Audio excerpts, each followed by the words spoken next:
Hi, welcome to Someone Else's Movie, the podcast where an actor, writer, director, or nebulous industry figure gives a little love to a movie they didn't make. I'm Norm Wilner, senior film writer for Now Magazine, and this is the other thing I do. My guest this week is Florian François, a Toronto-based actor, writer, and producer whose new series Rencontres is based on his own experiences as a French expat living in an Anglophone metropolis. The show just had its first public screening this weekend in Toronto, and it's currently available for viewing in Canada on Bell Fibe TV1. Florian picked Intouchables, Olivier Nakache and Eric Toledano's 2011 odd couple dramedy starring Francois Cluzet as a wealthy Parisian recently rendered quadriplegic, and Omar C. as the working-class immigrant he hires as his caregiver. Playing on issues of class, race, and culture, the film was a crowd-pleasing smash in its native France and an international hit as well, racking up audience awards at film festivals around the world. It's an unapologetic, feel-good commercial picture, and I guess that's why it works. This is Someone Else's Movie. In French, actually, it's Intouchables. It's not Les Intouchables. Oh, I see. I know they translated the Intouchables. So I chose this film because, so I'm French in another country, and so people will ask me for recommendation for any French stuff. The best French wine, the best French restaurant, the best French everything. And when we talk about film, Intouchables is the first one I'm gonna recommend. There's a lot of films that matters more for me, but comedy like from the 70s that I grew up watching, and I don't think they translate super well. What I love about Intouchables is that it's universal, it's very popular. I think that's the third biggest success in the box office in France ever, and it's also great. It's a very good film. The acting is amazing, the writing is great, the cinematography, it's just a very good quality film that managed to be a huge success. And most of the time, the huge successes are not the best films. So that's what I love about this film, other than its qualities, and that's why I chose this one. It took a while for it to get here. I remember it was, I think it played Cannes, possibly, and then opened in France, but it was several months before it played TIFF, and then further until it actually opened theatrically here. So by the time it arrived, we were just like, it's this monster hit. It's the biggest film in France. And then we all saw it and, oh, that's nice. It's a small movie. How does something this tiny become so huge? And the answer, it's a simple answer. Everybody went to see it. But that strikes me as odd. I mean, I love the commercial successes in other countries because they don't feel like box office hits here. They feel like movies. Yeah, I think what happened, there's like this. So first of all, we have Omar C. I think that's how you pronounce it here. Yes, we ruined it. And it was like TV. It was like mostly doing TV. He was one of those guys that was gonna look a 3-minute comedy show on Canal Plus. So it was like a TV personality.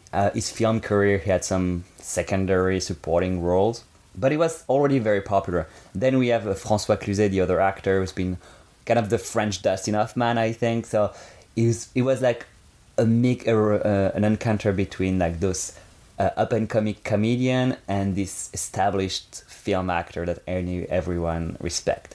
And I think all the film is about two things that get together. It's the poverty and the richness. It's the suburbs and the bourgeoisie. It's having kind of two Frances, like the two extreme of France that get together. I personally am from middle class, so I've been lucky to have friends that live in the banlieue, in the suburbs, in neighborhood where you would not feel safe. And I also have some friends that have swimming pools in their house. So I was lucky, and I'm lucky to have known all friends because of that.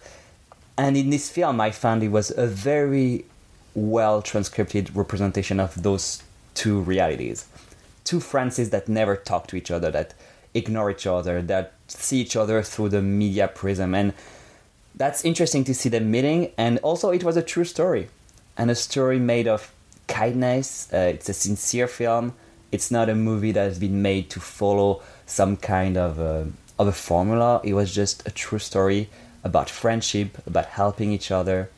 And that thing, touched everyone's heart. And France has some issues with racism, communitarism, and it's a country that since in the last for a long time had some issues with that, and this film was kind of bringing it together. It's a film that's kids love, adults love, elder love. It's really a film that touches everyone, and I don't know what happened with that, but that just worked. Yeah, it's the 4 quadrants, right? Male, female, young, old. It hits everybody. Yeah. And there's a nice crankiness to it. That was the thing that I remember being impressed by, that it feels, I mean, it's a commercial film and it's designed to make you feel positive in the end, but there's a good layer of loathing running through it. Cluzet is just, he's attracted to Sai because he's just as pissy.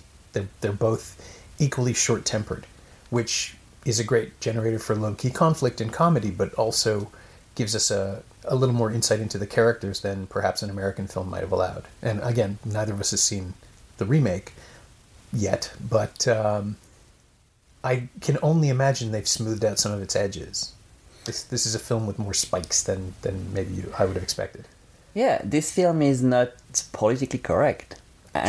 There's like some jokes about the handicap, or even jokes one of the character who's a lesbian, and then when Driss Omar Sy's character find out, there's just some reaction where it's not a politically correct film, and they managed to make it okay, like, because every time they were like crossing the line, there was still this kindness, and it still come from the heart, and the reality that a character like Driss would react. At some point on the film, it says that Philippe, the quadriplegic, says he likes him because he's pitiless, and that's what he wants. He wants someone pitiless with him, and I thought it happened like this. It's the clash of context about having two persons that's total opposites that just get together. And all this, crankiness, and it's just because they kept to a reality of what it's like to be alone, to be lonely, and what it's like to live in the suburbs in a tiny apartment with 8 other kids and brother and sisters, and then arriving to this giant house where just your bedroom is bigger than the entire apartment where you grew up on. And I found they didn't try to make it funny or make it just they avoid any like cliche, and they just react like human beings and how people would react in real life. Yeah, there are a lot of moments where people just sort of take in the situation and just pause and let us feel it for the moment. And that's something that's often rushed through in North American cinema, or at least they'll hang a lantern on it and say, I didn't think you'd expect to see something like this. It's just there in the film. It's something that, like the disability that's being dealt with all the time, it's not played up, it's taken for granted. Cluzet's sitting down, that's just how his character relates to everybody else, and then gradually we get to understand his frustrations and his sense of being trapped, but it's not ever underlined or highlighted. It's just there. So much of the film is just present in the moments of the characters' lives. Yeah, I found they were very they used a lot of. For instance, there's just this scene where you see them like filming the suburbs, so all the big buildings, and you can see like it's crowded, it's crumbling down, and then you see Driss taking the train and going to the rich center of Paris, and just with that, there's no words about. Just with the image, they managed to show that difference, and in a subtle way, but it's clear enough, and they didn't add a scene, and they still, like, for instance, we have a scene in a bathroom in his apartment where Driss is trying to take a shower, and all his brother and sisters are around, and he cannot even have hot water, and then 5 minutes later you see like his private bathroom, and you can see in his eyes, wow. But they didn't have like dialogues to say, oh yeah, it just with just with the look. Yeah, and the sound design too. Yeah. I mean, it just gets quieter, which it would. Yeah. But the bustle of the film is so much more distinct in the sequences in the, I'm going to mispronounce it, the banlieue. Banlieue, yeah. See? Mispronounced it. Yeah, that was pretty cool. In the banlieue. I'm a good mimic, but I don't actually speak the language, so I'm constantly running into that. The other thing that impressed me, I guess, is that there's real, the comedy is real, that the humor comes out of, again, it's the conflict of personalities rather than obvious situations or just calculation to get two characters into a funny place. It's, because we were told this is this really successful comedy, and something it is funny, but it's funny in a more observational, pleasant way. It's not insistent. You were talking about Danny Boone and filmmakers who travel or don't travel, but who are wildly successful. When you say French comedy, this isn't what people think of, which is good, I think, because French comedy, at least outside of France and maybe Quebec, has gotten a bit of a bad reputation as being pretty broad. Not as broad as German comedy, but it's a thing, right? European comedy doesn't translate very well. Yeah, I think that one thing that, for instance, if Adam Sandler or Will Ferrell will go to France, barely no one will recognize them. They're really not that known. No, and Tina Fey and all like the Office, Parks and Recs were here, for instance. They're barely even known in France, and it's very, I think, like even the smart comedy, like the Judd Apatow movies, they barely do any in the box office. Barely no one goes to see them. So comedy is very specific, and like if you go to all the action movies, because even in France, most people will still watch the American movies, but they're most going to be like action or franchise superhero. Mm-hmm. But comedy is really hard to travel, and even some very successful films here, like I'm thinking, for instance, The Big Sick that was released this summer, that was a big hit. I'm almost positive that this film will never get theatrically released in France because comedy doesn't travel so well. The stand-up culture is still quite new in France. Gad Elmaleh, that's still a bit known here, and another comedian called Jamel Debbouze kind of brought it to France, but stand-up is still new. But in France, comedy, for instance, we have more the culture of one-man show where you're gonna play a character and do sketches even if you're alone. Right. But the stand-up is just like barely 20 years old. Really? And a lot of it was that new. Yeah. And a lot of comedy, like now with Netflix, with internet, more people have access. But for instance, people in France will discover shows like 30 Rock or Seinfeld. Seinfeld in France is barely known. I've started to watch Seinfeld here in Canada because I need to understand what everyone was talking about. It's great, but if I watched it when I was 15 years old in France, probably wouldn't have liked it. Friends is still very successful in France, but I think comedy, it's a weird way of traveling, and it's like I cannot quote any German comedian because we don't get this comedy. It's Spanish still. Like comedy is very. And even in the same country, I think there's like comedians that will only work in the south of France or in the north of France. Really, actually, England has a similar tradition. There's a little more crossover, but the people who are from the north play in the north and in the south in the south. Is it? Do you think it's just because it's so verbal? I mean, so language-based comedy. I mean, comedy is so much of it depends on the audience, the recognition, the brain figuring things out. I think more than the language, that's probably just the culture, the references. It's growing up with the same references. Oh, sure. I do a lot of improv here in Toronto, and I miss some stuff because I don't get the reference because I didn't grow up. I'm catching up on Kids on the Hall, for instance. I'm just like, they're great. I love it, but I didn't grow up watching them. And it's like, so when I first started on my first year, I joined Les Improbables, which is a French-speaking troupe, mostly composed by French Canadians from Ontario, Quebec, and whatnot. And they're here in Toronto. We're here in Toronto. We have shows every other week at Bad Dog Theatre. Oh, yeah. And in the troupe, there's people from France, Canada, Africa. So it's really like very broad, a bunch of francophones. And we have a lot of sometimes things that doesn't quite work because... I was going to say, you're drawing from different bases. Yeah. Now I'm very getting used to it because it's with my 5th year like with the troupe, so now I get the references and I know more about the Quebecois culture and stuff. But my first year, sometimes I just missed it. A lot of reference. So it's not even the language because even like something that will really work in Quebec won't work in France and the other way around. Sure. It's I truly believe it's the reference and what you grew up with. Yeah, quite possibly. I mean, like when I'm with French Canadian friends, and if I speak with another European French, sometimes they will miss word, or we have expression that's different. Like our slang for sure is very different. Sure.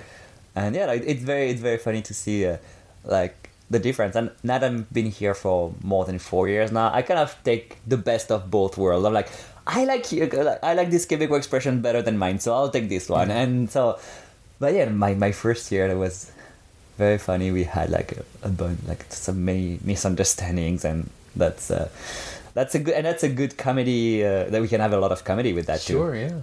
I find if I'm in England for more than a week, I start slipping into their dialect. I don't do the accent, but everything becomes a question, and and I'm much more apologetic.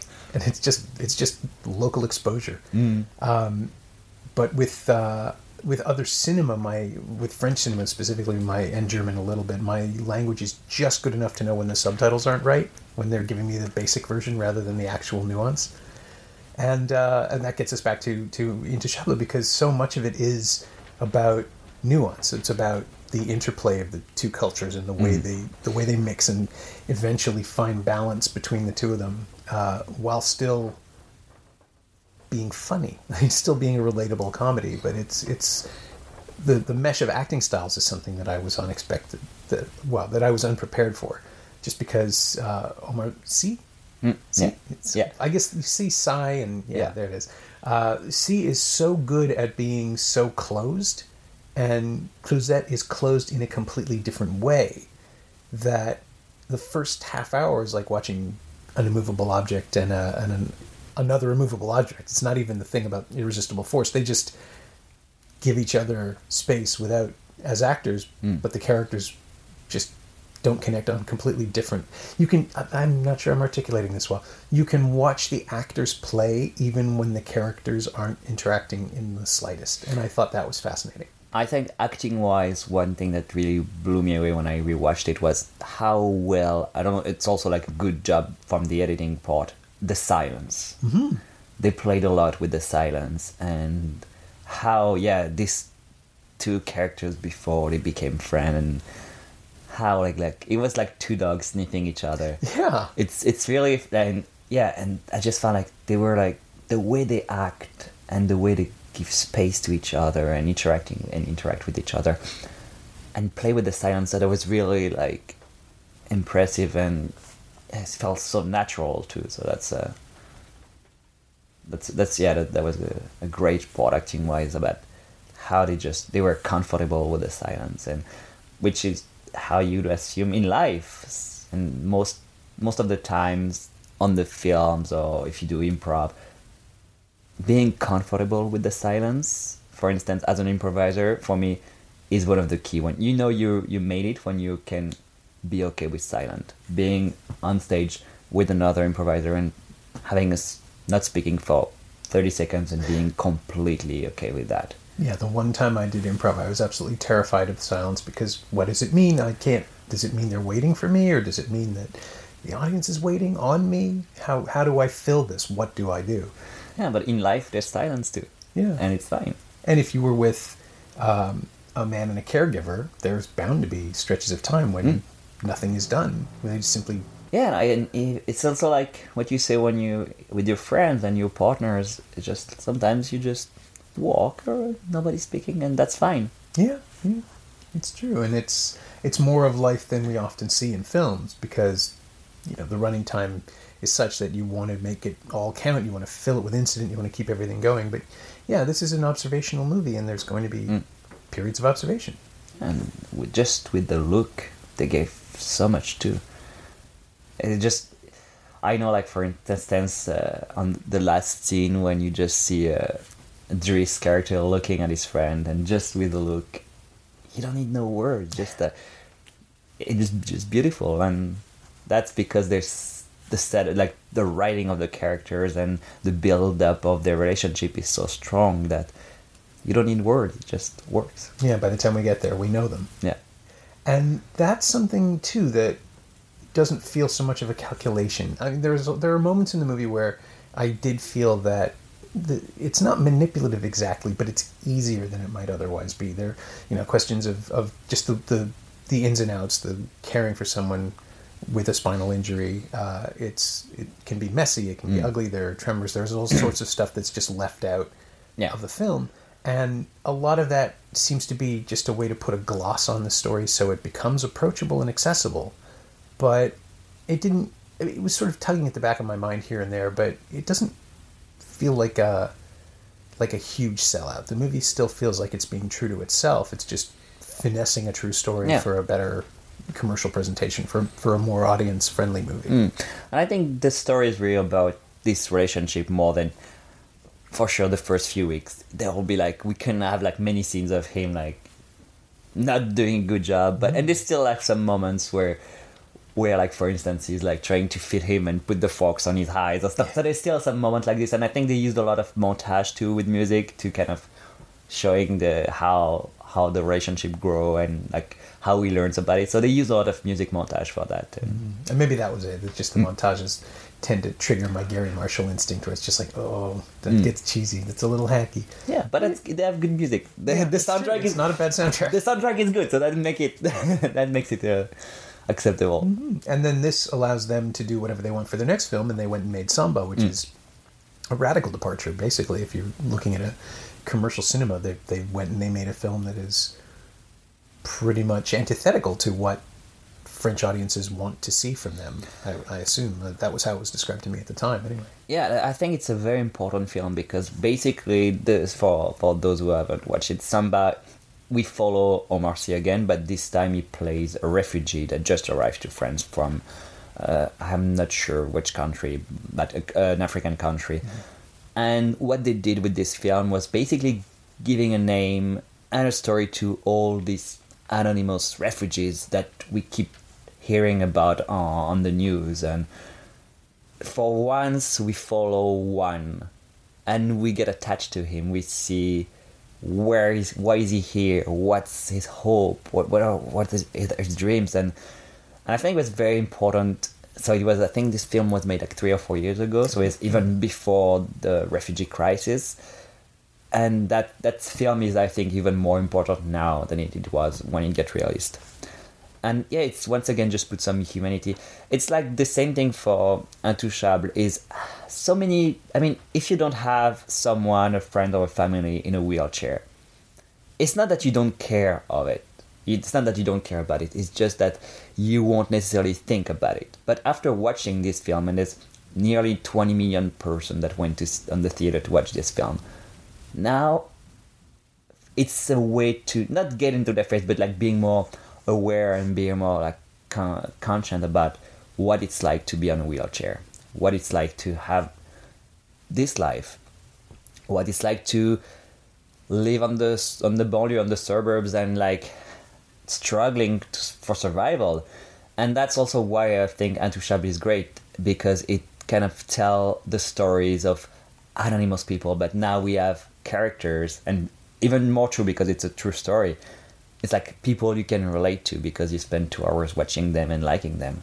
And that's, I think, and it was very, very ballsy of them, because after Intouchables they could have done not Intouchables 2 or something easy that could, but they decided to choose this film where the subject is just so we're gonna follow a refugee in Paris. I'm pretty sure if they wanted to do that as a first film, that would not have worked. Yeah, it's true. I mean, you make friends with a friendlier film, and then you follow. You do one for them, one for you. Call it what you will, but it's the kind of movie that you make when no one will tell you no, when you're in a position to do what you want. And then for the next film, they went and did C'est la vie, which I know you liked it more than I did. Yeah, it's cause I saw an interview of them talking about why they decided, because this film is basically you follow the day, a team that just the wedding planners and working on a wedding. And basically they said that after what happened in the last few years in France and all the attacks, they wanted to take a break, and they just wanted to love. And this film is also about a bunch of different people working together to make things work. And that's how they wanted to relate with what's going on in France. which is people from every background, every job. They're just gonna work together. It's gonna be messy, it's not gonna work, but still at the end, they're gonna manage to be slightly or quite successful because they worked together. So I think that's really what they wanted to do with this film, and that's what I liked. Other than I found like there's a lot of great comedians and they have a lot of characters. And I think it was a great brand, a lot of supporting characters that I really liked. It reminded me like shows like The Office where you have like 12 characters and just one like just gonna have a couple of lines each episode, but you still care for it. So yeah, I really liked it, and I think once again what Eric Toledano and Olivier Nakache are doing great. I recognize my friends on their film, and it's rare. It's like when you watch films, sometimes you're like, oh, okay, I've never met this kind of people, but I found that they managed to have like character I have met in life. Right. And that's something I think not a lot of filmmakers are able to do. Like, I watch a film or a series and like, okay, yeah, I know this person. It reminds me of my friend. And that's something they're doing very well. And probably one of the reasons too why their films are so successful in France and why people really like it. Yeah, and I didn't dislike C'est la vie, but my takeaway from it was that the characters were all very interesting, but there was so much effort being put into keeping them in motion. It just felt like the camera had to move at 45 seconds. It was impatient in a way that none of their other films has been. And I guess it's part of the momentum. It's part of the whole farce engine that things have to move and things have to go and people have to be. They're constantly rushing from one location or another. But it just, I don't know, it just didn't feel settled enough for me in the way that their other films are, just sort of steeped in character. And I don't know, I'm not gonna speak for them. I don't know if that's what they wanted. If I have a chance to meet them, I'll ask them if I was right. But I also feel like because the story is about like preparing a wedding, and when you prepare a wedding, you have no time to settle. That's true. It's like you have no time, not even for a cigarette break. So I think that's why it was like this. But that's true, and it's exactly what I was saying that I loved about Intouchables, is having those moments or just sitting down and just taking a break, and I think they did that very well on this film.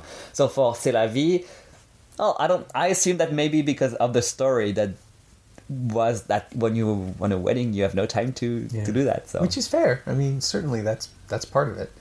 The momentum, it has to be there, and that got me wondering how you can possibly resituate Intouchables to an American milieu, which someone just did with Bryan Cranston and Kevin Hart, and that just strikes me as strange. We called The Upside, and neither of us saw it at TIFF. So I don't want to see the remake. I think also if there's films that are good to be remake. For instance, I don't know if Welcome to the Six, the French film. The Danny Boone. Yeah, that's exactly a film that deserves to be remade because it's very specific. And I know in Italy they did the Upside Down, where it was someone from the north that moved to the south, because it's very cultural, like moving. These things make sense to be remade. But I think Intouchables is universal enough, and I know it was also like a big international success. So I don't think I want to see it. Yeah. Plus, Kevin Hart is like 5 feet tall. I can't imagine him picking up Bryan Cranston and moving him around. Yeah, it's true. I didn't even think about it. I mean, he's built, but he's a little guy. Yeah. Well, but I think it's too. I can see these two actors working very well together. I really liked the film he did with The Rock, the Central Intelligence. It was very fun comedy. I mean, no, I'm not a big fan of remakes, generally speaking, but it's also like if they just took.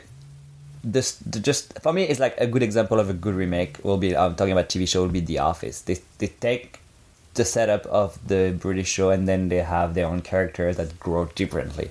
If you just take just the plot and make something different, that's interesting. If they try to do exactly the same, then I don't think I would enjoy it.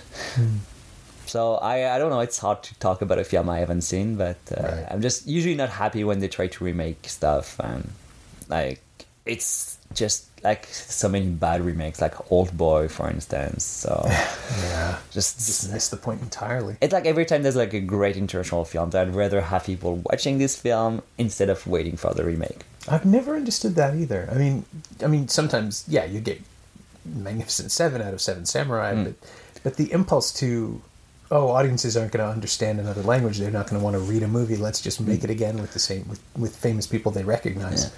That's not how you share, right? Like, it's not how you promote culture. For me, the difference between adaptation and remake. If you take because like we were talking about Welcome to the Sticks, the culture is very culture specific. But then if you want to do it with exact same scenes, that won't work. Mm-hmm. And that's not interesting.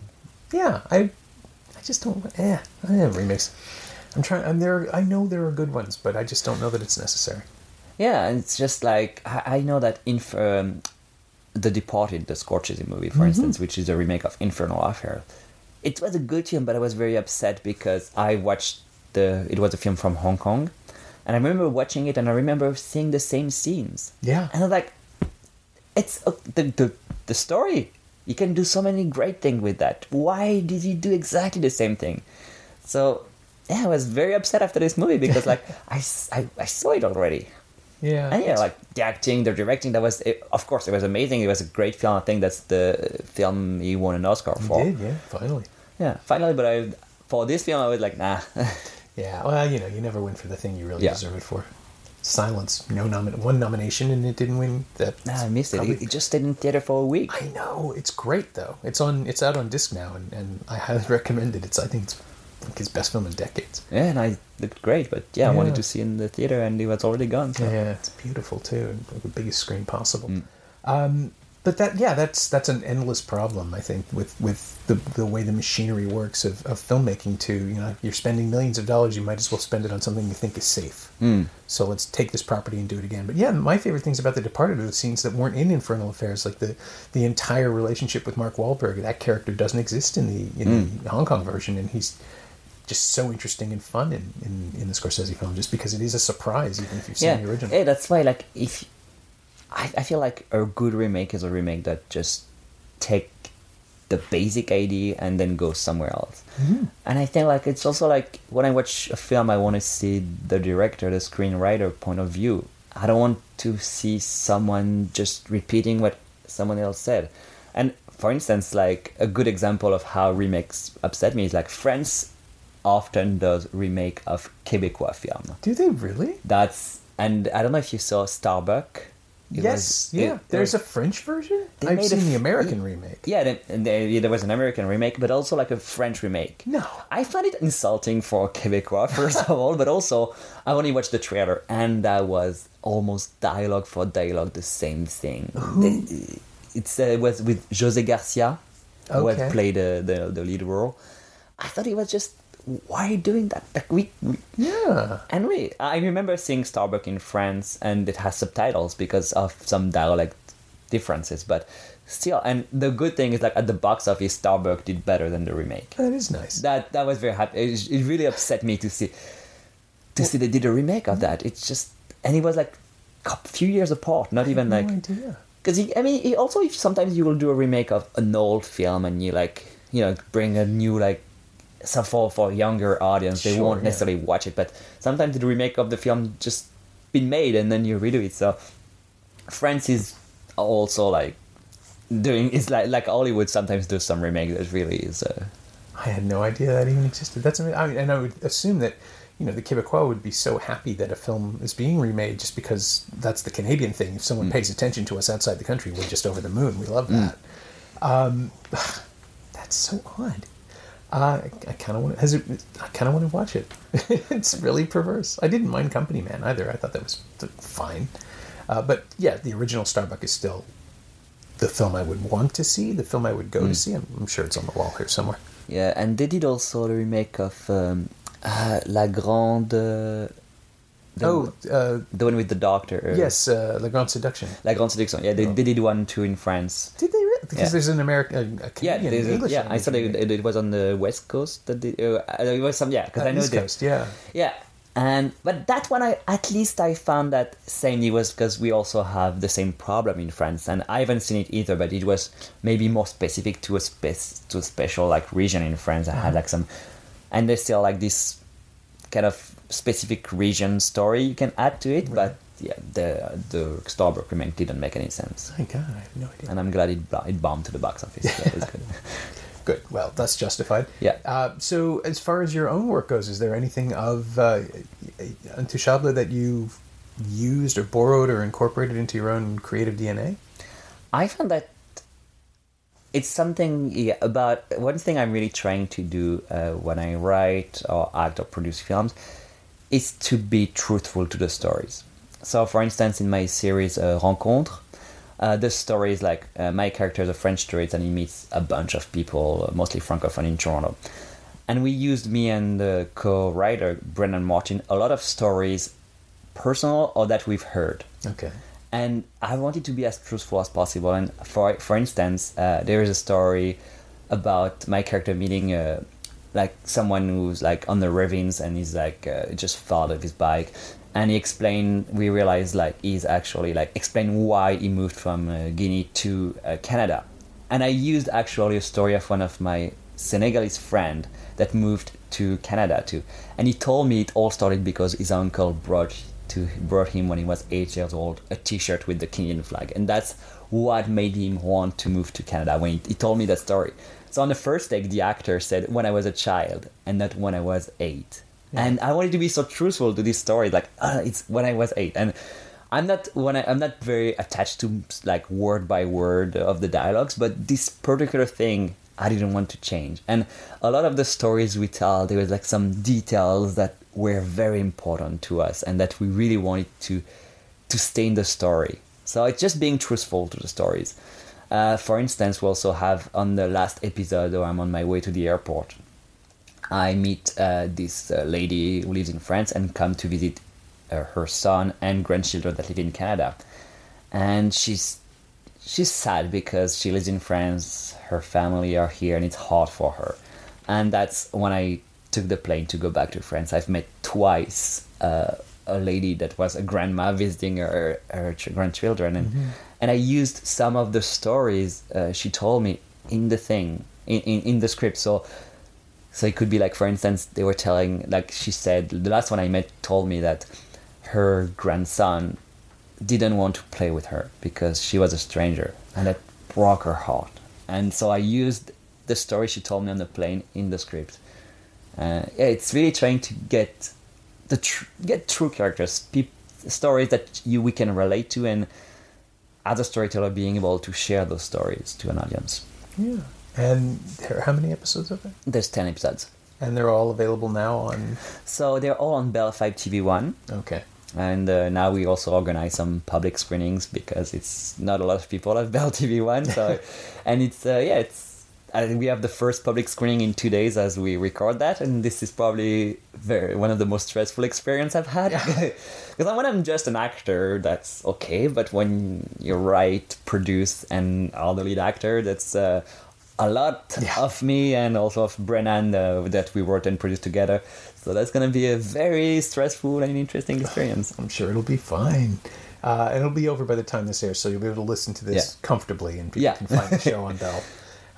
But thanks for taking the time, because I can't imagine you have a lot to spare right now. Oh yeah, but it's my pleasure, and it was nice to like share. And I think like France is more like we have more chance to see international movies, and I found that Canada, but luckily in Toronto because of TIFF, and we also have like Carlton, I believe, as like sometimes international program, and even like some other like Cineplex. But I find like North America seems to be less attracted to international films. So I think it's great to be able to share it, because every time I meet someone from a country, the first thing I'm going to think about is either a football team or a film. And I think this is like the thing that brought people together. Last week, for instance, I was at my girlfriend and family, and her family is from Guyana, and her uncle was telling me about like how when he grew up watching Alain Delon and Jean-Paul Belmondo, and then we talked about football too, not football, real football, what you guys call soccer, but but my wife is English, it's football. Yeah, good. But it's just I found that cinema is one of those things that bring people together, and you can share your culture with that. And Intouchables is a film I'm proud of as a French person. I'm like, yeah, watch it. It's good. It's my people that did that. And I don't know anyone in this film, but I still feel like that's my guy. That's my boy. It's nice. It's good to have something to support. Yeah. Fly the flag. Exactly. My thanks to Florian François, whose new series Rencontres can be found right now on Bell Fibe TV1 and will hopefully be available elsewhere very soon. You can find Florian on Twitter at FefFlorian. That's FEF_Florian. And you can find Intouchables on Blu-ray and DVD from Entertainment One in Canada and Sony Pictures Home Entertainment in the USA. It's also available on iTunes and Google Play. As always, you can find me on Twitter at Norm Wilner and elsewhere on the internet at nowtoronto.com. You can also find this podcast on Twitter at Semcast, SEMcast, and on the web at someoneelsesmovie.com. If you want to leave a review on iTunes or Apple Podcasts or wherever, that would be greatly appreciated. Thanks for listening.